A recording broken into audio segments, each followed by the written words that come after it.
Good morning. Thank you all for joining us here today. I am Diana Cope, Mayor of Margaretville.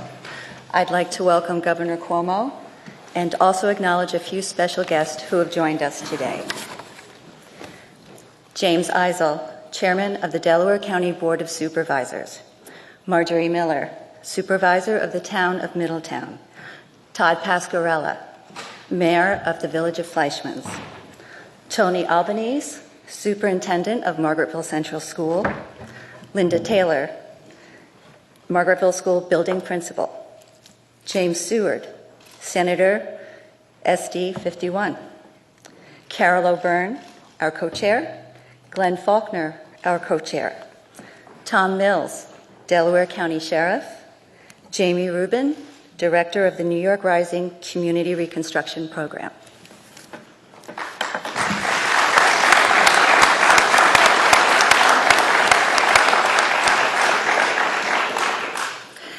It's no secret that Mother Nature has not been kind to the Catskills these past few years. Communities have been disrupted and lives turned upside down. While the damage has been extensive, and it's an unfortunate situation for everyone involved, these storms have also presented us with an opportunity to work together to make our cities, towns, and villages stronger than ever before. By rebuilding our infrastructure better and stronger than before, we can protect future generations from damage. That's what the Governor's New York Rising Community Reconstruction Program is all about. Putting our heads together so that when we rebuild, we do so for decades to come, not just 5 years down the road. Today's meeting, along with the rest of this planning process, gives us the opportunity to have our community's voice take the lead to make sure we are ready for whatever Mother Nature brings our way. I am now pleased to introduce Town of Middletown Supervisor Marjorie Miller. Thank you. Thank you, Mayor Cope, and I want to thank the governor personally so much for coming here today and putting this focus on our town. All across New York State, communities just like ours, Middletown, have been devastated by major storms in the last few years that have caused significant personal hardship and damage to our communities. Yet throughout the many days of recovery from the storms and rebuilding our town, Governor Cuomo and the state of New York have been with us every step of the way. New York played a vital role from the beginning, New York State, by ensuring that our most basic needs were taken care of, including clearing roads, restoring power, and sending much-needed emergency supplies. All of that was in the immediate aftermath of the storm. Now we're here to take the next step for the future. With the New York Rising Community Reconstruction Initiative, working with the governor to make long-term adjustments so that we can better prepare, better respond, and rebuild stronger after being hit by a major storm. This bottom-up approach allows the state and local leaders to work together to make sure our state, our entire state, is better prepared for the next major disaster. This program will ensure our local communities will have a say in how to best utilize the state and FEMA resources. It is now my pleasure to introduce our representative in the New York State Senate, the fabulous Jim Seward. Well, thank you, Marge. Well, thank you very much, Marge. You can introduce me anytime. I certainly am very pleased to be joining all of you here this morning. This is another big step forward for our community in this region. I don't need to remind anyone here in this room that the Catskills are no stranger to flooding. But no question, the frequency and the severity of the storms have increased in just the last few years that we have experienced. The damage from Hurricane Irene was unlike anything we have seen. Too many of our homes and businesses and our public infrastructure destroyed and damaged greatly.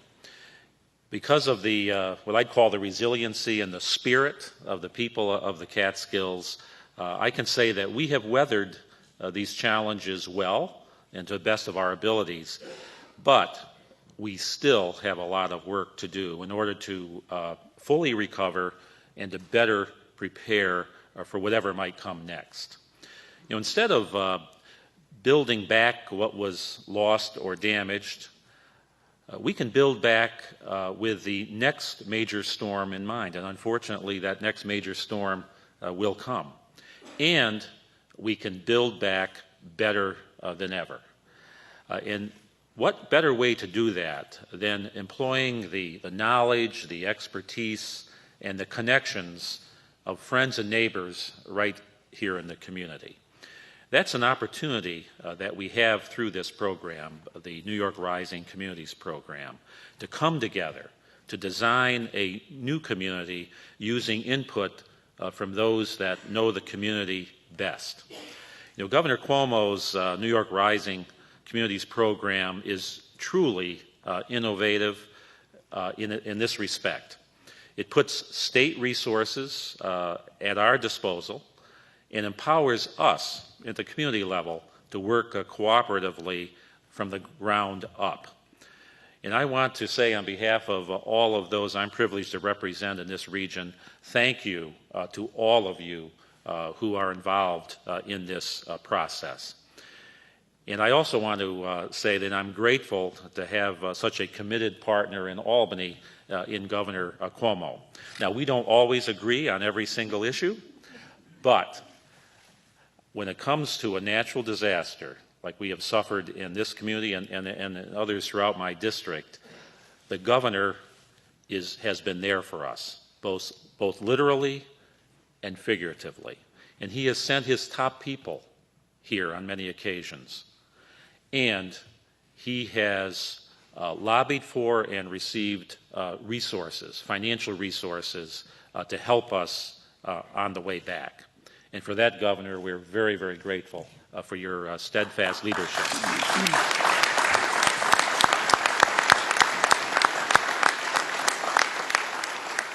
And now I'm very privileged to introduce the Governor of the great state of New York, Andrew Cuomo. Thank you. Thank you very much.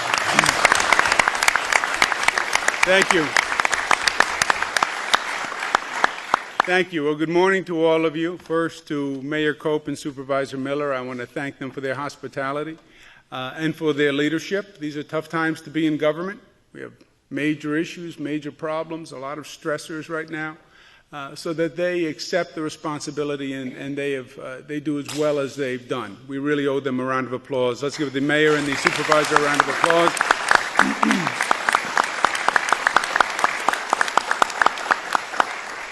To my colleagues from Albany, fabulous Jim. Boy, there's going to be no living with him after that introduction, by the way.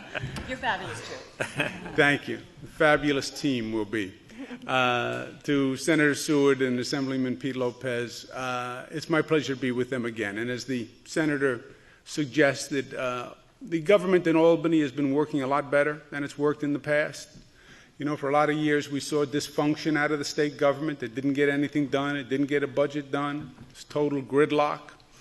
Gridlock to me is when politicians put their politics before service to the people. That's what gridlock is. It's everyone would rather play their own politics than figure out how to get to yes and how to compromise and how to move the ball forward. And in Albany, rather than fighting with each other all day long, which we've seen in governments all across the country, we see it in Washington, we actually tried to do it differently and said, we're Democrats, we're Republicans, but we're New Yorkers first. And let's act like New Yorkers.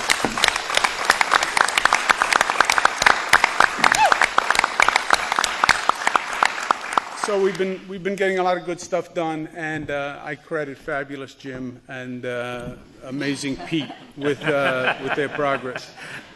I also want to thank the committee that's taken on the responsibility of this CRZ. It's not a trivial responsibility. It's a lot of work. It's not going to be easy.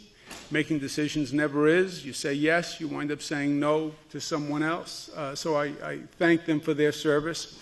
And where are the students who are with us today? Community government participation class. Okay. Thank you for being with us.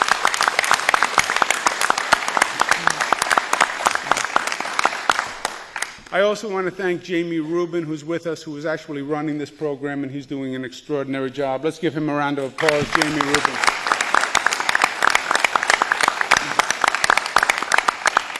To the students who are with us today, I say I learned a lot of lessons in Margaretville, or I relearned, or I saw manifested lessons in Margaretville. When we were talking about Hurricane Irene, I wound up in Margaretville probably at the height of the storm or the damage of the storm. And it was a really devastating situation. First, the hurricane was supposed to hit New York City. Those were all the projections, all the great experts and the weathermen all across the nation with all their satellites and all their equipment. It was supposed to hit New York City. So all the preparation was down towards New York City. And we had worked for days preparing New York City. A disaster is always challenging, obviously. It's even more challenging in a high urban area. So we had done a lot of work in New York City. Weathermen turned out to be wrong, once again, and it didn't hit New York City. Now, when it didn't hit New York City, everybody said, oh, big sigh of relief. And they turned off their cameras and they went home because it was the anticipated damage didn't happen. Yeah, it didn't hit New York City, but it devastated the Catskills up to Albany, parts of the North Country. Frankly, it was because it wasn't New York City, it didn't get the same amount of attention initially. And we were in the Catskills, and I was in Margaretville when the water was probably at its highest, because they had that tremendous deluge. The ground was saturated, and the water came down from the mountains and the hills. I was in a suburban on Main Street that actually floated. I never saw a truck float before. That was one of the lessons I learned, that literally the water was coming over the hood of the truck. It was that high and it was that fast, and it came out of nowhere. I mean, it's just a phenomenal deluge, and it was amazing how quickly things can go from seemingly fine to devastating and dangerous like that. Literally within minutes. Literally within minutes. No warning, nothing. And again, this was not supposed to happen by all the experts. It's not like we were not prepared and we didn't have a lot of smart people working on this.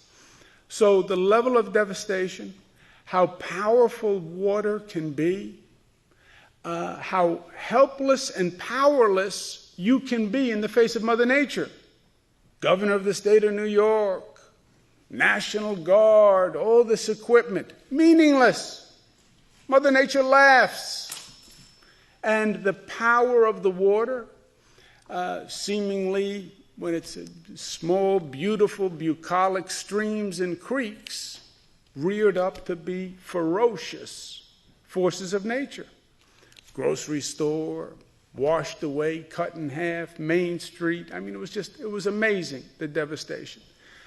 So your students, I was a student. We're all students. We all learn every day if we're doing it right. The devastation. The other lesson I learned in Margaretville was that sometimes when things are at their worst, people are at their best. And we came back and we organized a volunteer effort. It was around Labor Day. Labor Day, families go away. It's a vacation time. I thought it was going to be very hard to get people to come pay attention and help on Labor Day. We had thousands of volunteers from all across the state come up to help Margaretville, to help surrounding communities, and to do really hard work, shoveling out a basement filled with mud. There is no glamorous way to do this, and there is no easy way to do it. And we had thousands of New Yorkers who came together and said, you know what, we're neighbors, we want to help, just tell us how to help. I was in a basement up here just a bit, and we were shoveling out the basement with the mud, that silt that comes with a flood. You know, when you see it on TV, it seems simple. It looks like the water goes in, and then the water goes out, and the sun shines, and everything's fine. Yeah, that's not quite how it works, right? The flood brings a filth and a silt and a dirt that just gets in everything. And it's tremendously difficult and dangerous. But we were in the basement, and we were shoveling out the basement, and there was a woman who was helping next to me, and I said, "Did you come up from the city?" I thought she was from New York City, like some of the volunteers. And she said, no. She said, "I'm local." And we're shoveling out this basement. We must have been there for an hour, you know, bucket after bucket, and it was going up. And we were chatting, and we were getting near the end. And she said, "You know, I live down the block." So we came out of that basement. We started to walk down the block together, and we go a couple of blocks, and she said, "I live right here. Do you want to come in?" And I go into her house. Her house was just as devastated as the house we had just been in. And we look in her basement, and her basement was filled with mud also. And she said, "Well, now I have to start here." I said, "So your house was filled with mud and was devastated, and you went down the block to help your neighbor?" She said, "Yes." She said, "I knew they needed help. There was an elderly couple who lived in the house." And she said, "I wanted to be of help." And I thought to myself, what a beautiful gesture. What a selfless gesture. Here's a woman who was in the exact same situation, but rather than worrying about her own house, her own well-being, she literally, beyond caring about herself, went to help her neighbor first. What a beautiful statement and example of everything we try to be in life, right? Put yourself second, put others first. And we brought a group, and we worked on her house. But I learned in Margaretville really how great people can be. And sometimes we get cynical, and we think about the worst, but sometimes the best is true. And that was also the story of Margaretville. And now when you see the sun shining and it's a beautiful day like today, it's even hard to imagine that any of this ever happened, right? And you go by through the main street and you see the stores rebuilding, and it's almost hard to imagine. We had a good piece of, I want to say luck, but it's not luck. You make your own luck in life. Hurricane Sandy happens after Hurricane Irene and Lee. Hurricane Sandy does hit downstate, New York City, etc., Long Island and New York City. The damage of Hurricane Sandy was so severe that we needed to go to Washington to get what's called the supplemental appropriation, more money from Washington, to give to the state to help those communities. When you have a disaster that is of a certain proportion, the federal government will actually help reimburse. And we qualified for $30 billion for Hurricane Sandy, which is a lot of money. Trust me, even on the state balance sheet, $30 billion is a lot of money. But when we were working to get that legislation passed in Washington, we wrote into that legislation that it was for Hurricane Sandy, but it was also for relief for Hurricane Irene and Lee. And that passed that way. And we worked very hard to get it passed, but it passed that way. So the money we have can be used for Hurricane Sandy, but it can also be used for Irene and Lee. And that then gets us the opportunity to have this program that we're talking about today, the Community Revitalization Zones. What's different about this program than almost any other government program is government is not telling you what to do. You know, the way it normally works is government sits there and government says, well, we really know what you need, so we're going to design a program and we're going to give you money, but you have to do this with the money, right? Because government knows best. This is the reverse. This says, we don't know what Margaretville needs to do. And what Margaretville needs to do is a little different than what any other community needs. And every community has its own particular needs. And it may look the same, but it's not the same. It's all a little different. And the best thing to do is to say to Margaretville, you know what? You come together, you organize, and you tell us what you need. And we'll provide funding then to rebuild the community the way you think it needs to be rebuilt. And that's what this program is. You come together, you form a quote-unquote committee, you find out what you really need, what your priorities are, and if it makes sense and if it works, because taxpayers' money is taxpayers' money, and we're very responsible with taxpayers' money, but if you have a smart plan and an intelligent plan, we'll then give you $3 million to plan and implement your own plan.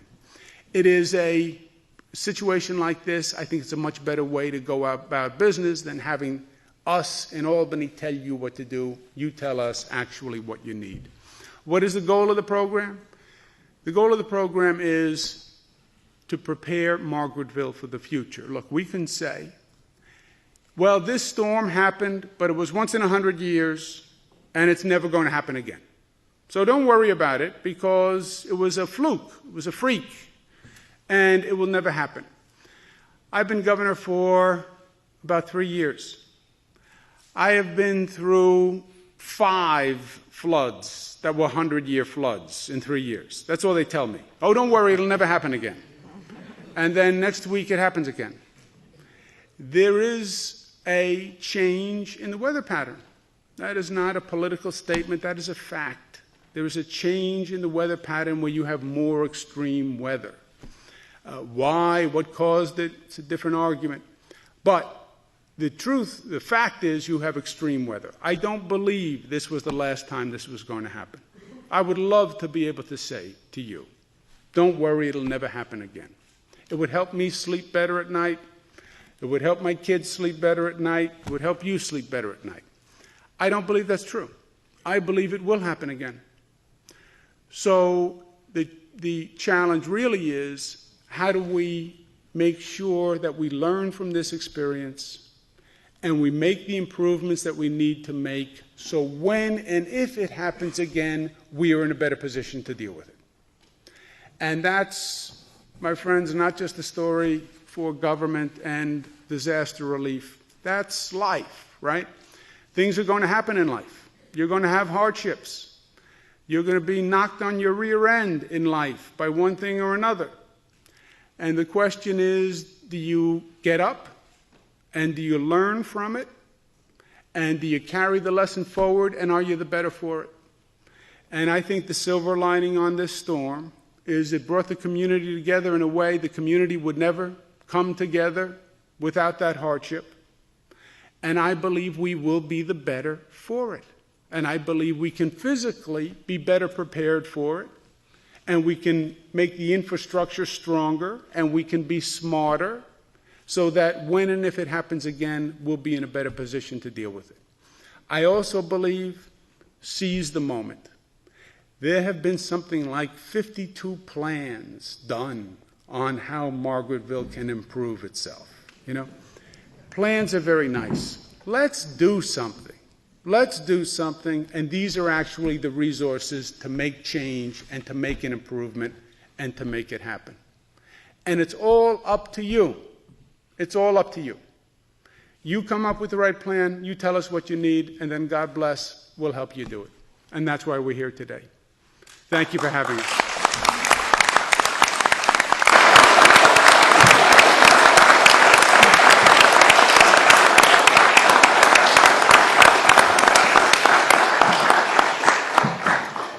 Governor Cuomo, we thank you so much. I am now pleased to introduce our co-chair, Carol O'Byrne.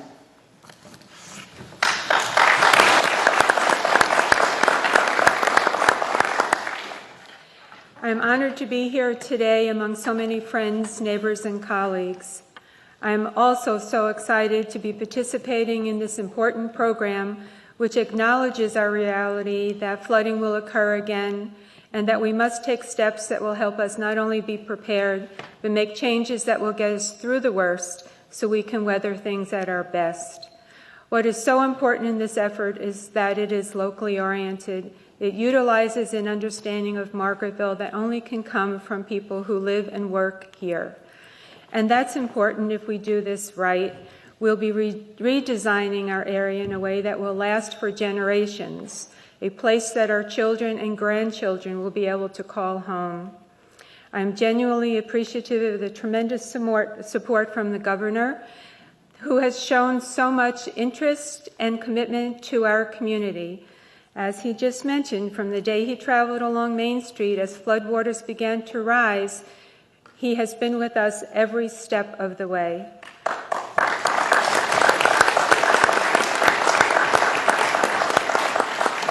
I look forward to working with the governor and with all of you to succeed in this effort to build a more secure and prosperous Margaretville. I'd like to now introduce my co-chair, Glenn Faulkner.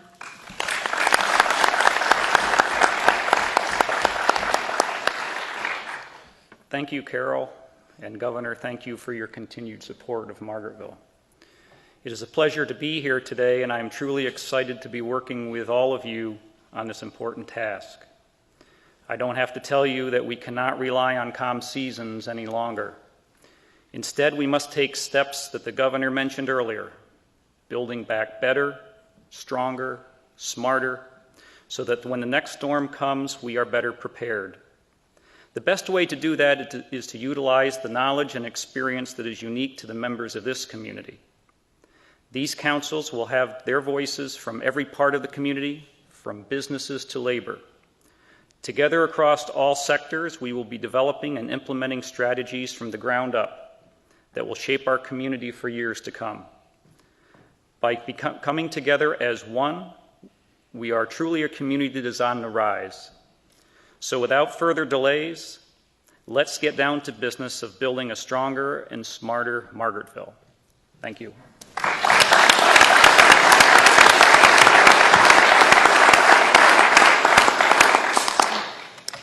And we thank you all for joining us today. Thank you.